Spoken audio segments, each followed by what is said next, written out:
Cuma lay telang mah. Mendañ ona video nyel ke tapi atau video re number tahan kena. Ha. Ada ona number ko description ko ndung ka na iya. Ha. Ada. Ona ko babot ge boleh bar katha galmara niya babot boleh. Amat do cek nyutum ha? Inya do Simon Kisku kan tinya. Acha. Ada. Podaya perkhand re ama Bagmara panchayat ren kan giñ Bagmara ato kan ya. Ato ho Bagmara panchayat ho Bagmara. Ha Bagmara panchayat ren kan giñ Bagmara ato.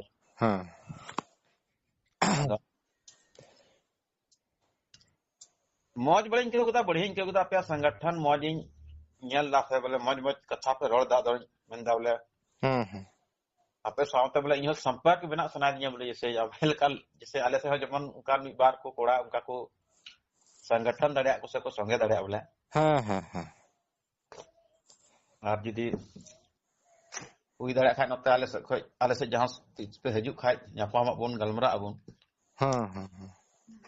ᱟᱫᱚ ᱧᱮᱞ ᱵᱟᱲᱟᱭ ᱫᱟᱹᱧ ᱱᱤᱛᱚᱜ ᱟᱨᱦᱚᱸ ᱱᱩᱭ ᱵᱩᱵᱩᱫᱟᱱ ᱛᱤᱧᱟᱹᱧ ᱧᱮᱞ ᱠᱮᱫᱮᱭᱟ ᱵᱚᱞᱮ ᱥᱚᱨᱦᱟᱭ ᱵᱟᱵᱚᱫ ᱛᱮᱜᱮ ᱟᱭᱢᱟ ᱡᱟᱭᱜᱟ ᱨᱮ ᱥᱚᱨᱦᱟᱭ ᱠᱚ ᱵᱟᱝ ᱦᱩᱭᱩᱜ ᱠᱟᱱᱟ ᱱᱚᱝᱠᱟ ᱱᱚᱝᱠᱟ ᱵᱟᱫ bang hui lina ado ina ko katha ge bole ado one onka ante nito ma jese ta ator ma nito jese manjhi menak kwa se lekha juka hor menak kwa manjhi iye re nuku manjhi paranik jog manjhi eman ten ko nuku lekha juka hor menak kwa naiki menak kwa ढेर कायते नोडे नुकु को ओका दो आतु रे चला बनाव रे ओका गड़बड़ हुयु कना मोजते बांग चला बनाव कना आतु समाज रे आदो आबो आतु साब दा हर कन तलांग याम से साब दा दो बोले हे उनका साब दा दो थोड़ा थोड़ी दो बोले उनका ये एंते जैसे आतु रे जैसे टोला टोला मेना लिया आदो मिट टोला रे दो थोड़ा साब दा ᱧᱚᱜ गिन चल इन हो बोले ओना करे को ये बड़ाइने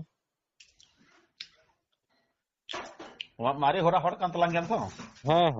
मारे होरा हड़ गे आदो इन सिमोन किसको ᱧᱩᱛᱩᱢ कान तिnya आलो भरा मालूम दया बोले रे दो सही कोड़ा कनाय हे बोले ᱧᱩᱛᱩᱢ आधार तमा ते ओना गिन आइमाñ बहु ये बांग भरा मालूम इन अडी कट्टर हड़ कनाय आपे बोले इन दो मेना आपे को बोले कट्टर हड़ कान गिñ इन कमेंट दो अंते बोले कमेंट आसे जहां तेरे अंते इन फेसबुक रे तो बई अड़ागा ना को चीज दो अंते ना तो पब्लिसिटी हो तो ना तो आदो वीडियो रे दो अडी हार्ड कमेंट मना तिया से अडी ये गी मना तिया हो अडी नवा कर दो अडी कट्टरवादी हड़ कनाय आदो ना ये के बोले से माने चुनाराम जैसे भाई मैंने कहा बंद होना चाहिए उना चीज बोले डेटिंग कुसी दा इन बोले नितो दो ᱧᱮᱞ ᱢᱮ आम और इन हो स्वाभाविक रूप ते दो आपे आतर हो इसई मना को हसान एकाल मना को गया आले आतर हो मना को गया लेकिन आम जहां तनम ओलो पढ़ा शिक्षित कोड़ा काम ᱧᱮल में इसई हर तीसो मचारा आम जहाना उनका कथा तीसो बम मेन दाड़े को से बम मेन लगाव को मैं तो नुका बिना ऐसे ये तो अंते अपनार ते ये बनाव कते थोड़ा मेन हो बांग गानोआ चेदा अंते झगड़ा जनम अथर डायरेक्ट जहाना मिताय अदो जहाना उनकाना ओक्ते रे बोले ओक्ते जोखे दो मेन हो मेन दाड़ाई को गया ओना कथा कि चेनी तहन ओडे नसे लेयाम लगी आम हम बुझो जामे कान गया तो बोले नहीं लेयाम ना बोले नी तो आमने सामने समय है कना दादा आबो दो उनको आबो प्रति अट्टी आइमा आइमा उनका चीज को चिकाव का बोले आबो दिल रे ठेस पहुंचाव कान तबुना आबो बखाय दो एकाल लेकिन उनको आबो ठेस बबुन पहुंचाव को आकवा तो उनका बबुन बताव को कोना नित धरी का सोशल मीडिया रे उनका बांग नेल कना ते नित धरी दो लेकिन उनको आबो उनका आबो प्रति अड्डी बड़ी कमेंट को कमेंट का एकाल बखाय दो नेल में नितो 2025 हुयु तगी ओय बुधियो में 75-76 बछर ते हुई तगी नितो आजाद करते नेल में नितो नमूना नेल ना बोले अब संथाल समाज दो छितिर बितिर चबायना एकाल हसमा आ नितो चीज दिन पारम कना आर हो अडेमा फ्यूचर में अडेमा नहा में हसमा अडी आइमा में नेल में निना दिन तगी पूज्य पाठ बोले 50-50 रे रेशियो रे नितो इसे बिदिन हड़बुन होइना अब पूज्य पाठ पर प्रवास मा खतरा तो पूरा खतरा है ना एकदम पूरा खतरा एकदम अड़ी आड़ खतरा हुयुक कता नवा ये रे आदो नोवा रे आदो बार प्रकार ते कारण दो हुई कना नितो दो एक प्रथम कारण माने तो आबू मारे होरा आदिवासी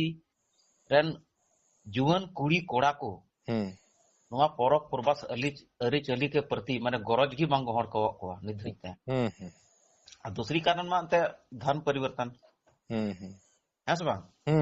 इने मेन लेका तो उनका ते आदा पे तो आम चिल काम गुनन कना मेखान इने नेल दिए कानते ते इया अतु टला रे जतो हड़ी रे सुरु हड़ कने से ते नेल हड़ कने यार अतु टला रे से दिसम रे सेनते नित न्यूज होय नेल कना ते एकदम उनका का नेला नितो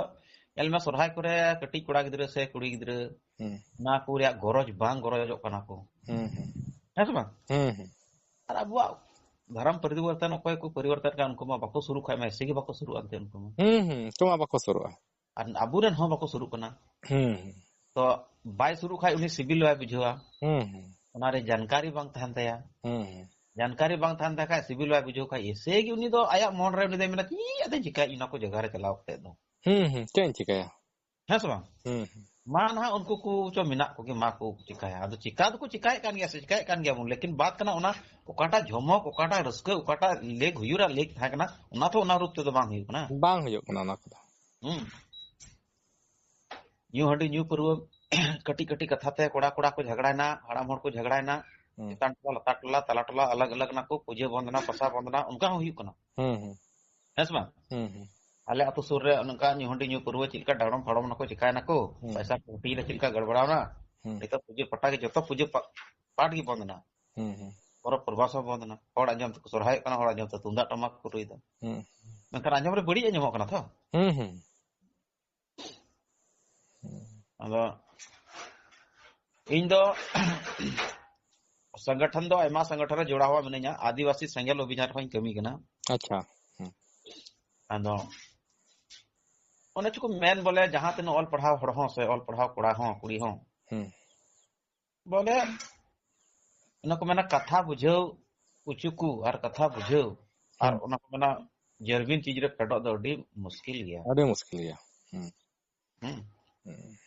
नितो जहां लका हड़ दो दुसय कान ते आम दो बड़ाय का से बम बड़ाय का से बड़ा कते हनते दिन केम चिका को बइन ले दरा कना आदिवासी सेंगेल अभियान जहां तथ्य से एजेंडा मेना दो अडी मौज एजेंडा कना बोले नितो सुरेश मुर्मू जहां ते लहाव कना तो नितो नुवा तो सलखान मुर्मू मेन दो तेहिं खोय बुझो में जब खोय उनिया नो आदिवासी सेंगेल अभियान रे पार्टी खड़ा कना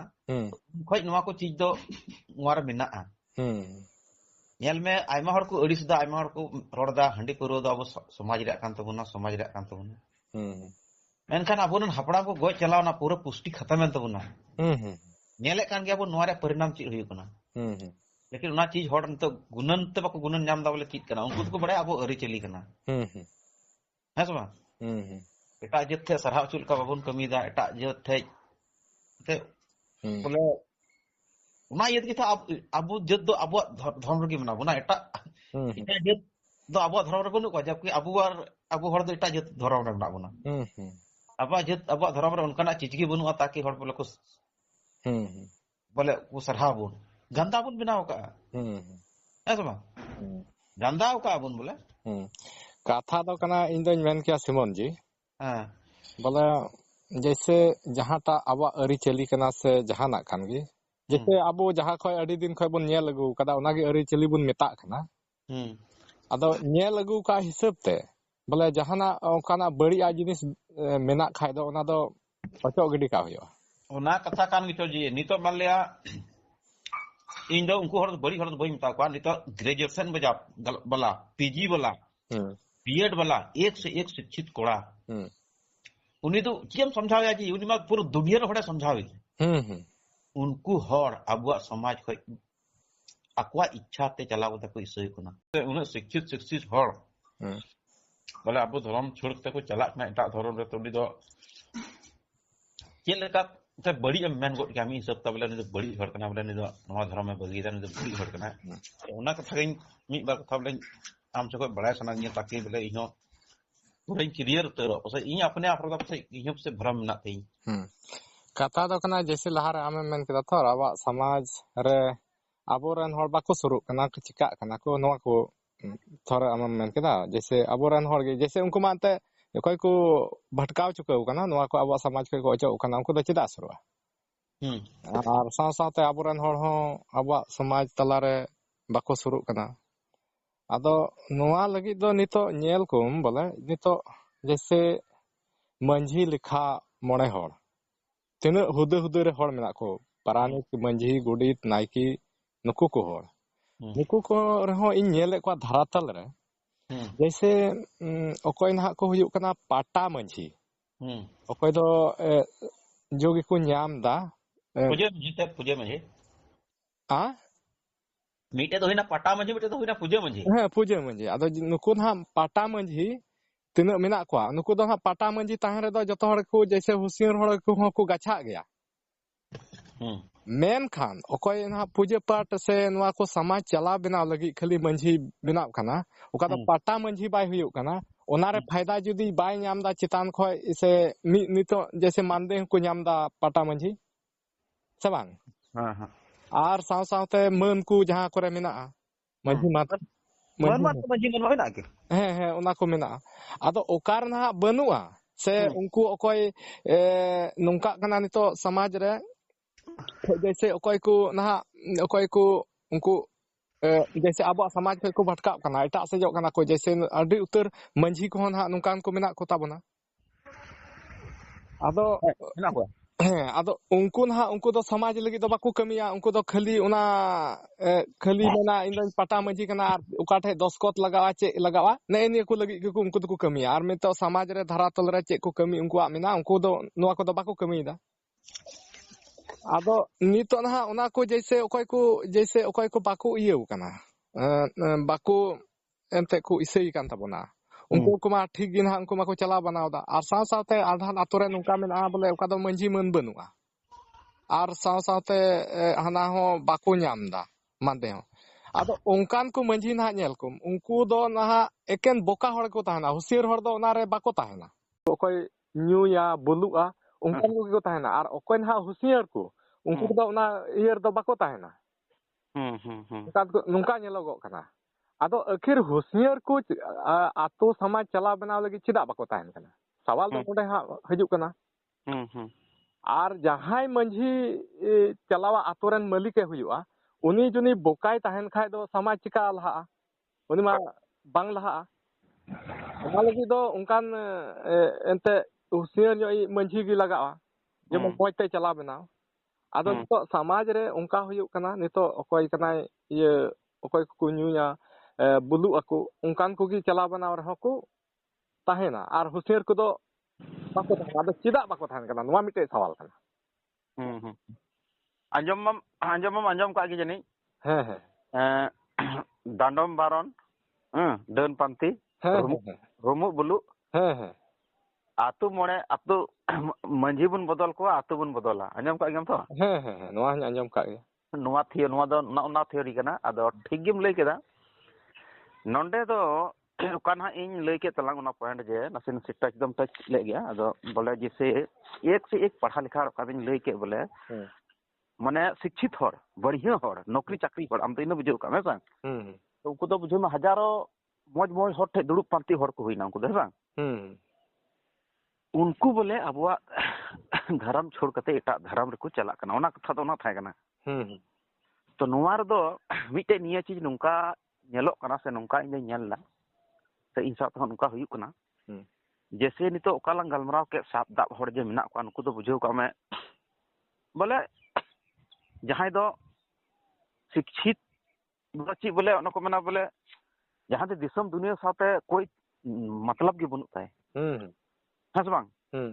ᱫᱤᱥᱚᱢ ᱫᱩᱱᱤᱭᱟᱹ ᱥᱟᱶᱛᱮ ᱢᱚᱛᱞᱚᱵ ᱨᱮᱭᱟᱜ ᱠᱟᱛᱷᱟ ᱫᱚ ᱱᱚᱝᱠᱟ ᱦᱩᱭᱩᱜ ᱠᱟᱱᱟ ᱵᱚᱞᱮ ᱟᱵᱚᱣᱟᱜ ᱫᱷᱚᱨᱚᱢ ᱪᱮᱫ ᱞᱮᱠᱟᱱᱟ ᱚᱱᱟ ᱦᱚᱸ ᱵᱟᱭ ᱵᱟᱰᱟᱭᱟ ᱟᱵᱚᱣᱟᱜ ᱫᱷᱚᱨᱚᱢ ᱠᱷᱚᱡ ᱪᱮᱫᱟᱜ ᱠᱚ ᱪᱟᱞᱟᱜ ᱠᱟᱱᱟ ᱚᱱᱟ ᱦᱚᱸ ᱵᱟᱭ ᱵᱟᱰᱟᱭᱟ ᱟᱵᱚᱣᱟᱜ ᱫᱷᱚᱨᱚᱢ ᱨᱮ ᱛᱤᱱᱟᱹᱜ ᱢᱚᱡᱽ ᱡᱤᱱᱤᱥ ᱢᱮᱱᱟᱜᱼᱟ ᱚᱱᱟ ᱦᱚᱸ ᱵᱟᱭ ᱵᱟᱰᱟᱭᱟ ᱟᱵᱚᱣᱟᱜ ᱫᱷᱚᱨᱚᱢ ᱨᱮ ᱛᱤᱱᱟᱹᱜ ᱢᱚᱡᱽ ᱠᱷᱚᱡ ᱢᱚᱡᱽ ᱵᱚᱱ ᱵᱮᱱᱟᱣᱟ ᱚᱱᱟ ᱦᱚᱸ ᱵᱟᱭ ᱵᱟᱰᱟᱭᱟ ᱩᱱᱤ ᱫᱚ ᱵᱟᱲᱟᱭᱟ ᱵᱚᱞᱮ ᱤᱧ ᱥᱟᱵ ᱫᱟᱜ ᱦᱚᱲ ᱠᱟᱱᱟ ᱯᱩᱡᱟᱹ ᱫᱤᱧ ᱯᱟᱴ ᱫᱟᱹᱧ ᱦᱟᱱᱛᱮ ᱫᱚ ᱡᱟ ᱦᱩᱭᱩᱜ ᱠᱟᱱᱟ ᱦᱩᱭᱩᱜᱼᱟ ᱱᱚᱣᱟ ᱨᱮᱫᱚ ᱱᱚᱝᱠᱟ ᱦᱩᱭᱩᱜ ᱠᱟᱱᱟ ᱡᱮᱥᱮ ᱡᱟᱦᱟᱸᱭ ᱥᱤᱠᱷᱤᱛ ᱦᱚᱲ ᱢᱮᱱᱟᱜ ᱠᱚᱣᱟ ᱩᱱᱠᱩ ᱫᱚ ᱯᱟᱹᱦᱤᱞ ᱱᱟᱢᱵᱟᱨ ᱢᱟ ᱮᱱᱛᱮᱫ ᱱᱩᱠᱩ ᱢᱟᱱᱮ ᱮᱦᱚᱵ ᱠᱷᱚᱡ ᱱᱩᱠᱩ ᱢᱟᱱᱮ ᱜᱤᱫᱽᱨᱟᱹ ᱠᱷᱚᱡ ᱟᱵᱚ ᱫᱚ ᱯᱟᱲᱦᱟᱣ ᱛᱮ ᱯᱟᱲᱦᱟᱜ ᱠᱟᱱᱟ ᱵᱚᱱ ᱛᱚ ᱥᱠᱩᱞ ᱨᱮ ᱠᱚᱞᱮᱡᱽ ᱨᱮ ᱵᱚᱱ ᱛᱟᱦᱮᱱ ᱠᱟᱱᱟ ᱛᱚ ᱯᱷᱤᱞᱦᱟᱞ ᱫᱚ ᱟᱵᱚᱣᱟᱜ ᱞᱤᱝᱠ ᱫᱚ ᱥᱚᱢᱵᱚᱱᱫᱷ ᱩᱱᱠᱩ ᱥᱟᱶᱛᱮ ᱫᱚ ᱵᱟᱝ ᱛᱟᱦᱮᱱ ᱠᱟᱱᱟ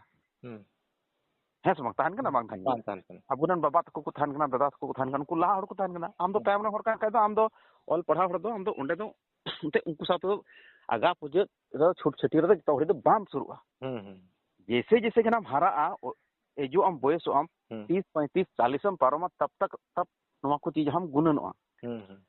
अद कथा दो कना जैसे आम एतहब को बाम शुरू खाय दो ओंडे दो आमा दो लगाव तो थोड़ा कम योग थान तमा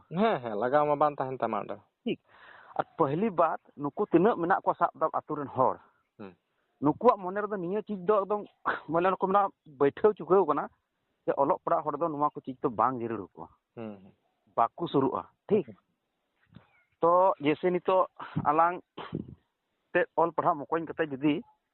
चिको मेना उनको साथ अलांग शुरू खाय ओंडेना मिद बार कथा शिक्षित रिया कथा मिद बार कथाम लई खाय सदर खाय तो उनको दो उना ढेर नॉलेज बनु तो को अथो ना उनको दो आमा चीज दो उनदे एक्सेप्ट के बा एक्सेप्टा बांग बांग उना को चीज उनिम लई खाय उनि विपरीत इको नि दो ना तो उनी दो विपरीत इको खाय तो उनी दो मेना नि दो समाज रे लिखाते दो नि दो बाय रोडदा बा और उनको में रूढ़ी प्रथा आधार ते लई मा मारी नियम नवा नियम हिसाब ते दो बाय लई मा मारी नियम हिसाब ते लई मा जबकि मारी नियम हिसाब ते आयमा अब समाज रे उनकाना जिनिस मेना जहां दो एंते गेट गिडी का लेक कना लक्ति कना है तो बांग आम नहा मिटे कथा पूजा जाहिर करे मान तो ठीक गी भांडान इमान करे ना जहां तीस सेलेक्ट बड़ा कान खाय मान तो सेलेक्ट बात हम सेलेक्ट बड़ा कान गया है तो बांग रकाब जागी जम बड़ा हुईना इनकते का दो अब हमानते कुटुम मान को हुआ जागी है बांग ओना को जगह दो लेयाम कना नुका ना कमी हुआ जे बोले सरी की शिक्षित हर दो ओना को चीज दो बाम कुसिया है सांग अदो अब तो जबरदस्ती ओना को मेना कोड़ाम रे धीरी दो कते बुन ताहन कना मेन दबुन चलो अब समाज कना तो समाज रा बात दो बोले अब उसरा बाम दर किनारा जबरदस्ती बुन एक्सेप्ट दा जबकि ओना चीज दो अब एक्सेप्ट रे बांग कना ले बांग कना आम नुआ कथा इᱧ पतियो चाहे बाम पतिया इन नुआ कथा दो सरी कथा कना एकदम सरी कथा कना नुआ दो इᱧ नेला होन नुआ को उदाहरण इन एम बड़ाव का कोया जहां ठे बोले आम दो मेना संताल फोन पे की मेना साला अरे चली मन ऑन का लेक्चर तले अब की मेना चलो ठीक गया जबकि ओना दो दिल ते एक्सेप्ट बाय मेंदा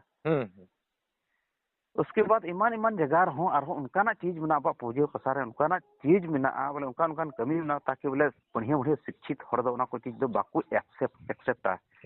उनी दे मेना थोड़ा गान अगर परिवर्तन हुई लेन तो अडी मौज हुई को लेकिन उना चीज आम उनी बाय चलाओ तो बाय पति होतो बा ओने उन दिखे हो शिक्षित हर दो थोड़ा गान ओंडे खय मने गेदो कान दबुना दूसरी बात चीज लेकाते अबो समाज रे दुलड़ तहना उनको ना को जिनिस बाको बडाया जहां तागे जहां नसे गलती के जहां का धमका को है तो यार को कि आपे तो चीज हम पे बडाया साला नसे पे शुरू कना चीज के उनका भी बार कथा को रोड़ा अद चिकाम नसिया सुर कान से जहां तिना सुर कान फिर भी एनो उनी उनकान कथा आलो मता ताकि बोले चोट आइको उनकान हुयु कना नी साथ उनका हुई कना हां काल हुयु कना दिसम रिया लेकाते की जबकि नारिन जोड़ाव ना आदिवासी सेंगल अभियान रे तो उना मा बेरल दा रिया लेकाते कमी कना लेकिन उना कमी हो कठिन गया आम बाम कमी दड़या आम बेरल लातम कमी खाय फिर आम मा संगठन हर चाहिए आम लेकान हर चाहिए उनको उना को मनाव बताओ जेमन बापला भी छूट छटियर भंडार रे उनका हंडी जरूर को ताकि बोले एकदम बोले को न्यूत तहास नहास उतरो फिर भी कमी हुई ताम गया हंडी को दो तमा तो बुझे में इन उना को चीज रे निया को जिनिस नाम किदा जैसे झारखंड अडी गजाड़ कान थाना तो उना को सफा बड़ा किदा तो झारखंड घेराव ताहे कना सिर्फिन मेना पेन अखारे पिया सकी ᱚᱱᱟ ᱫᱚᱠᱚ ᱞᱮᱵᱮᱫ ᱪᱷᱟᱰᱟᱣ ᱠᱟᱫᱟ ᱵᱟᱨᱭᱟ ᱫᱚᱠᱚ ᱞᱮᱵᱮᱫ ᱪᱷᱟᱰᱟᱣ ᱠᱟᱫ ᱛᱟᱦᱮᱱᱟ ᱯᱟᱹᱴᱩᱵ ᱪᱷᱟᱰᱟᱣ ᱠᱟᱫ ᱛᱟᱠᱚ ᱚᱱᱟ ᱫᱚ ᱨᱤᱯᱮᱭᱟᱨᱤᱝ ᱠᱮᱫᱟ ᱨᱤᱯᱮᱭᱟरिᱝ ᱠᱟᱛᱮ ᱤᱧ ᱥᱳᱪᱟᱣ ᱠᱮᱫᱟ जिंदगी ᱨᱮᱢᱟ कहीं मा दान पुण्य मा बनी एम दाड़ियाग कान चलो दारी रहा के 100 टी महोगनी दारी और कसमार 50-50 टी मिलाव कते और रिपेयरिंग कते ना ताला लगाव कते परिया और जे मने को मिता को बोले उनको को मिता को नुका नुका मेंदा बोले आप ची पे मेंदा हे मा ठीक रहे में अब मिता को लिखित मा पे ना बोले तायम तेहिं खो 100-200 साल बाद रे इन नुआरे बोले मी नया हो इन दो बोले अधिकार बन होता इन दोनों दो खाली सो इच्छा ते दांदा आलू पे नुआ चीज भो को उडुंग का पे बोले नुई पसे तायम दाराम पसे ची चिका है अदो ठीक गया चलो तबे दो आलेया उनतेना ये रे मेना जहर थान मंजितान जहर थान पूजा बंगा बुरु बेरेल लाते बंगा बुरु तो बंगा बुरु इन हक दा तो अब पहिल ओरा हर हिसाब तगी मेना को मंगोर दिन शनिचार दिन दो मौज दिन कना चलो अद कुनन बड़ा मेन चलो शनिचार दिन दो अच्छा ठीक है मंगोर दिन साब निकला जब दाद दुलिन हक केदा बांग इन प्रति निन्ना बड़ी बड़ी हर कमेंट को लगावना और इन जुरी पड़ी कोड़ा इन खो लेटेस्ट कोड़ा जहां दम एंड्रॉइड फोन एकदम एक्टिव वाला कोड़ा देश दुनिया रे न्यूज नेल बड़ा कोड़ा उनको इनकम तिंगना आबो अतरे दिसम रे तीसो नोका जिनिस बांग होइकना आम नो को चीज बाम चिका दड़िया नोवा रे चीट कारण ते बन चिका दड़ा ओना रे कोई कारण बनो बोले आम नो बाम चिका दड़ा इने दिले न ठेस पहुंचा दिए बांग उन जुखे इन मेन कदा इन नोवा समाज चलाव कथा इन इसई लेन खा भागिया लेकिन इन गुनना जब इन ये इन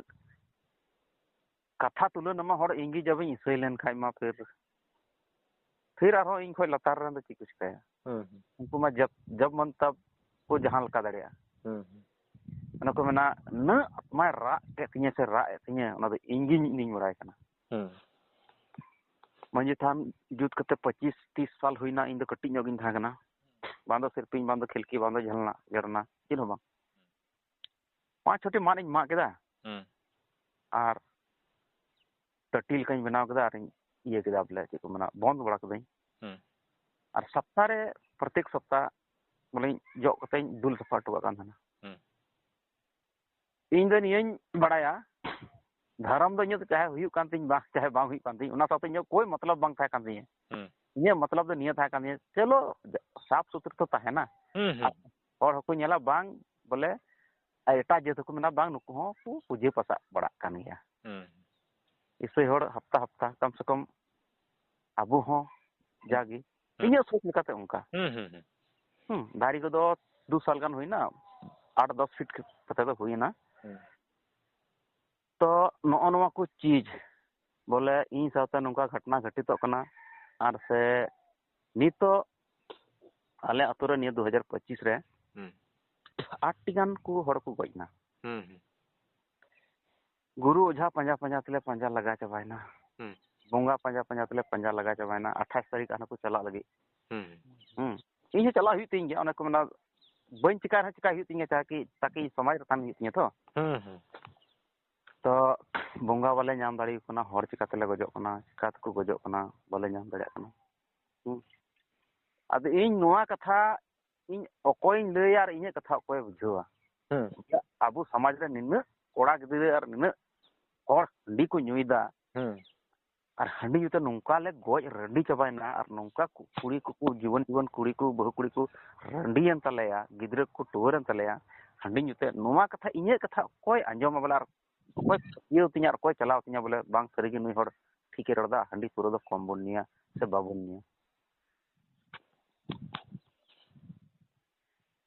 दिकु पुसी आले अतुरन लियाम कना दिन और रात को अड्डा को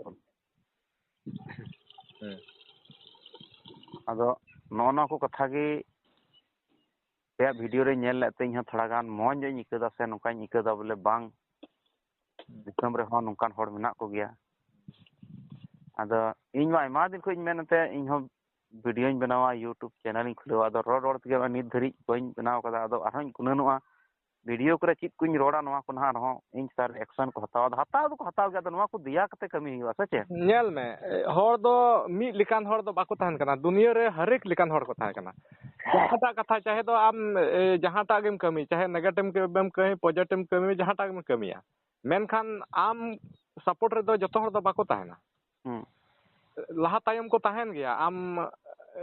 आम खोय नेगेटिव हो को तहन गया चाहे तो मौज आम कमी बड़ी आम कमी आम रेन पॉजिटिव हो को तहन गया नेगेटिव हो ओना दो दुनिया रे स्वभाव कना आदो इन दो जहां की इन जुड़ी पड़ी कोड़ा हन लई को दुनिया रे हर चीज बोले चिकाय में गलती ते ना बांग बुझते ओका दो कमी गया लेकिन मीटे चीज आलपे कमी या बाबू कम से कम हंडी पुरो को दो आलपे जी जतो को जस्ती समाज रे नितो दो जतो को जस्ती अगर अबवा की को मेना ना बाध्य से बाधक बुन मिता कान खाय बांग जतो को लट्टू चीज दो होइना त नोआ गे खाला ना गे नितो एक से एक शिक्षित हर एक से एक पढ़ा लिखा हर होंकन ते मेना को हंडी के खान को बर्बाद करना और बेगोर को हो हंडी के खान को बर्बाद करना और चबा करना और अबू समाज दो शायद चबा इन खुनन तो उनकाኝ अंदाज दा अदो जहां तक इन हुदिस मेना जो नेल दा समस्या बोले आतो रे अदो आबो समाज रे मेन जड़ कना जतो खोय मेन जड़ कना आबो हंडी बुन चडोर दान ओंडे कान गे आबो मेन असली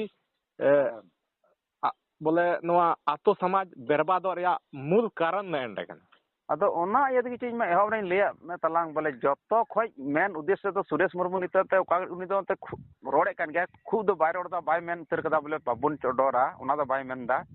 लेकिन दिल ते दो उनी हो नोआ कथा मेन दा जब बाबुन चडोरा बांग तो उनी चितार पूरा का हावी है ओना इतो ओना दो बाय रोड़ा जबकि उनवा नोआ तो एकदम समाज को गेट बिगाड़ तुम ची ओन मना एकदम गेट उडुंग तर का रे लिख एकदम नहीं तो नहीं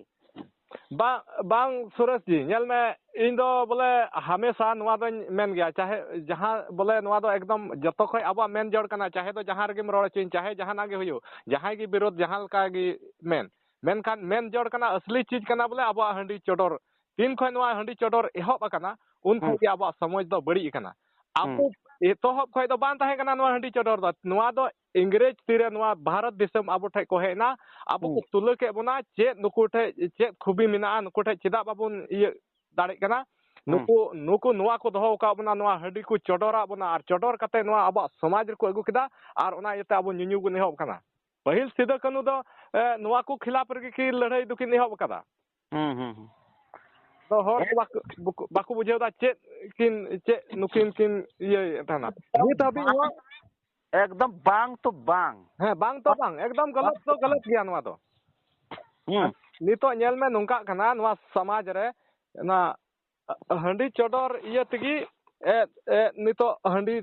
बोले जहान बिचार आचार करे हो हंडी लगा कना ओंडे खोय गे हेय कना लेकिन मिटे निये कथा मनोज जी आम मिटे कथा नियें लेयाम कना आलांग पर्सनल लांग गलमरा कानते आलांग नेल में नितो तिना खुले आमलांग चर्चा दा सांग आम और इन हो बलांग रोड दड़ानते गोटे हर ठे जी नोआ कथा दो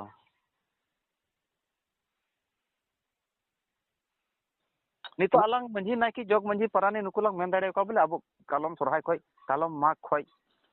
कालम एरो खोय से नितो हंडी पुरवा बन चडरा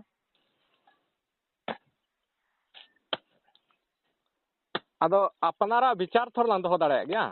एकदम विचार मलाम दो लेकिन नुकु को होर नितो आतुर रेन और नोआ कथा मेताय खाय आम जतो खोय बुर्बक और महा बुर्बक और लेला हर दो आम गिम लिखा समाज बड़ी हड़म लिखा समाज बर्बाद हड़म लिखा ऑल पढ़ाव कते आम ऑल पढ़ाव कते चित हो बम बडाय उनी हड़म लिखा इन दो नोन भुगताव का दारी भुगत दा नोआ मा कान गे एंते इन उनको मिदम नोआ कथा मिता कथा नेल में आडे दिन मा एमाल का बुन नेल के थोड़ा गान था मी बात चीज बुन हेरा फेरिल खाय बम बतराव को तो हेरा फेरी तो ची मतलब मी बार जिनिस के तो बड़ी थान कना उनका ना जैसे बांग थान कना हर समाज रे है बांग तो इटा जद दो नेल में बड़ी आको दो को सहा बड़ा का कान खाय मजा को अपना दो तो उनारे आकर्षक हुयुक कना हर को सरहा कना अबो दो नेल में ᱧᱩᱭ रूप रे जुदी तहन खाय ना अलग चीज कना लेकिन पूजा रूप रे नितो नोवा मेना तबना भांडान रे बापला रे हैं सा तो नोना को जिनिस तो अडी गलत हुई कना नोआ खय तीस हबी बाबन था उन हबी दो अंते ये गे अदो बोले जहां कान गे हर ढेर गे सांगी मेना को अंते अदो ओना इयते चला कना मेनखान जहां तिनो सांगी हर मेना को सांगी हर को मना बताओ एनो गलत चीज कना नोआ दो एकदम गलत कना जी एकदम पूरा गलत कना अदो नोनो को कथा गलमरा गी बोले पेमा चैनल पे फेड़ो कान अदो नोआ को चीज गी कट्टर जो ते फेड़ो तबन पे अदो गड़ो गपड़ो रे आरो जहाना कथा रे नोते पे हिजुक खाइ दो मी बार कथा उनका मीटिंग रिबन लेका बन दोहय खाइ बन दोहया ताकि चैनल मा जो को नेले कान को मीटिंग सेटिंग माध्यम दो जदी नोआ को चीज प्रचार प्रसार लेन खाइ दो बतराव को गया अदो धीर तेद मा इंगी रोड के तलांग अदो ची कुचें रोड किदा अदो मा मी बार कथा लेइन तलांग में ताकि मी बार चीज आमा हन कैसे दड़े से दोह दड़े ताकि से आपे को अनुभवी होड़ कना पे नो को जिनिस को जस्ती गे इन दो नुको टारगेट ची पूरा को टारगेट के बना इसे होड़ दो अब नेल में तो पूरा प्रवास खत्म ना तो दो आयमा जगह रे कना दुख रिया बात कना आजमो कन खाय नो आर नोआ हो कना जनी आदान हर दो जैसे आम हो चेल काम उने मेंदा हुदिस किदे इᱧ इसेयुआ एन कागे आयमा हर को इसे हुदिस किदा इᱧ इसेयुआ अदो मेनखान उनको मने आर हो बाको बाय आम जैसे तुले पहिले किदा बोले बांग तिना उचित बोले इसेयो खाय से बांग इसेयो खाय जहां दो उनी ओके हुदिस किदा इन नोआ को कखानते चे अड़िसना नोआ को कारण था को इसेयो कना आर साव सावते मिनी लालची हो हय हय ओने ओका कथाम रोड के से इन रोड दिले ओना कथा दो ओना कान गया अबु समाज रे उनको को ओलो पड़ा होड़ा दो मान सम्मान उनको बको माव कना उनको दो बापे बडाया बापे शुरुआ हैं नोना को कथा उनको अंजम हुयु कान तकुआ से अंजम हुयु कान तबुना ओना एते मी बार हर दो को कच्चा दिल हर दो को अचो कना को मे इन पढ़ा लेखा हर कते इन जदी ओना समाज रे मान सम्मान इज्जत बन जाम को चिन शेयर समाज रे ताहे कते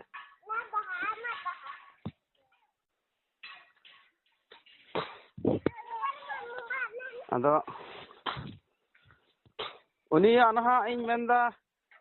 सेव मान वाई सेव का तमा दो व्हाट्सएप नंबर की चला कान तमा है नोआ कान गया व्हाट्सएप नंबर हो अदो उनी चुनारा मा तबे नंबर व्हाट्सएप में अच्छा व्हाट्सएप अच्छा नोआ रे 20 बड़ी जहां लांग चर्चा केदा अदो जहां नोआ रे आम के लेका बोले ये जहां गलतीम बुझेव केदा बांग बांग बा ओना को तो बात अरे जहां विशेष दो वाला चर्चा होका अदो ठीक गया अदो ना हम चिचम कमी का तलांग भीड़ जो लगी इको मिया अदो भीड़ दो भीड़ जो गया अदो कथा नोंका ना हा निया गे अडी एनहो मेन पॉइंट की इलांग का चर्चा दो लांग चर्चा होका से बांग तो अदो नोंका ना हा नय अदो नोआ गे ना थोड़ा दिसम होड़ ना अंजम चुको जेमन निया कथा ते जदी जहां मी होड़ हो जदी आलांगा होर रे साब लेखाय से एंते उनिया मने बदल लेन खाय अडी इन दो नोआ गे अडी मौजिन आइकेवा अदो रिकॉर्डिंग का तलांग सी है रिकॉर्डिंग का इन हा अदो ची को मेना ये हमते ना था रिकॉर्डिंग तलांग नो दो नते दा कटा में मेंदेन चिका दो ची कुचम चिका बड़ा कान तलांग ओना बाचलांग गलमराव लेन चिका को दो चे हम चिकाया ने होड़ दो ऐसे ये खेती बाड़ी के चलाव दो हुयुक कना और पास टाइम रे नोआ को एंते नोआ यूट्यूब रे ओने का कमी बड़ा हुयुक कना अदो तबे यूट्यूब दो आमा दो उकनी आमा चैनल में ना से उनकिन बाबूधन बला रे हां नोआ दो जैसे इन नंबर तरम जाम केदा हां नोय नोआ कान गया इन चैनल दो अच्छा अच्छा इन दो अंतर अरसी nyutum ते हा चैनल कना नोआ है ओना मा नेल लगे दिले दो जतोर संगे तो पता है कना तो अदो है संगे तगिले ताहे कना ना दो आलिया विचार बोले ओंडले दोहल दा बोले चेक लेकाते समाज बड़ीजो कना से चिका कना बाकू बुझेव दा थोड़ा अदो देन अच्छा अब विचार बन दोहल लगी थोड़ा अच्छा अच्छा बांग बढ़िया कथा कान गया अदो उनका गिन मेन दा बोले जैसे उनकान होड़ होना चाहिए और उनको मेना धरातल रे फेडो होना चाहिए जहां तिने होड़ विरोध में ᱚᱱᱟ ᱫᱚ ᱟᱞᱟᱜ ᱪᱤᱡ ᱠᱟᱱᱟ ᱞᱮᱠᱤन ᱫᱷᱟᱨᱟᱛᱚᱞ ᱨᱮ ᱯᱷᱮᱰᱚᱜ ᱦᱚᱲ ᱦᱚᱸ ᱛᱷᱚᱲᱟ ᱵᱚᱱ ᱢᱤᱫ ᱵᱟᱨ ᱠᱚ ᱚᱱᱠᱟ ᱵᱚᱱ ᱥᱚᱪᱟᱣ ᱫᱟ ᱥᱮ ᱤᱧ ᱵᱟᱹᱧ ᱢᱮᱱ ᱠᱮᱫ ᱞᱮᱠᱟ ᱧᱮᱞ ᱢᱮ ᱟᱞᱟᱝ ᱱᱚᱣᱟ ᱠᱚ ᱠᱟᱛᱷᱟ ᱞᱟᱝ ᱜᱟᱞᱢᱟᱨᱟᱜ ᱠᱟᱱᱟ ᱱᱚᱣᱟ ᱠᱚ ᱪᱤᱡ ᱟᱢ ᱰᱟᱭᱨᱮक्ᱴᱞᱤ ᱵᱟᱢ ᱢᱮᱱ ᱫᱟᱲᱮᱭᱟᱭᱟ ᱩᱱᱤ ᱱᱚᱣᱟ ᱠᱟᱛᱷᱟᱢ ᱢᱮᱛᱟᱭ ᱠᱷᱟᱡ ᱵᱚᱞᱮ ᱟᱢ ᱫᱚ ᱵᱩᱲᱵᱚᱠ ᱦᱚᱲᱮᱢ ᱦᱩᱭᱩᱜᱼᱟ ᱥᱮ ᱜᱟᱞᱟᱛ ᱦᱚᱲᱮᱢ ᱦᱩᱭᱩᱜᱼᱟ ᱡᱚᱵᱠᱤ ᱚᱱᱟ ᱠᱚᱫᱚ ᱟᱵᱚ ᱥᱚᱢᱟᱡᱽ ᱨᱮ ᱵᱟᱝ ᱫᱚᱦᱚ ᱞᱮᱠ ᱠᱟᱱᱟ ᱡᱚᱵᱠᱤ ᱩᱱᱟᱹᱜ ᱫᱤᱱ ᱠᱷᱚᱱ ᱵᱚᱱ ᱧᱮᱞ ᱟᱹᱜᱩ ᱠᱮᱫᱟ ᱱᱚᱣᱟ ᱠᱚ ᱪᱤᱡ ᱦᱚᱛᱮ ᱛᱮ ᱟᱵᱚ ᱥᱚᱢᱟᱡᱽ ᱫᱤᱱ ᱠᱮ ᱫᱤᱱ ᱞᱟᱛᱟᱨ ᱥᱮᱫ ᱜᱮ ᱦᱚᱥᱚᱫᱚᱜ ᱠᱟᱱ ᱠᱷᱟᱡ ᱛᱚ ᱱᱚᱣᱟ ᱠᱚ ᱪᱤᱡ ᱫᱚ ᱤᱠᱟᱹ ᱜᱤᱰᱤ ᱠᱟᱜ ᱜᱮ ᱞᱮᱠᱟ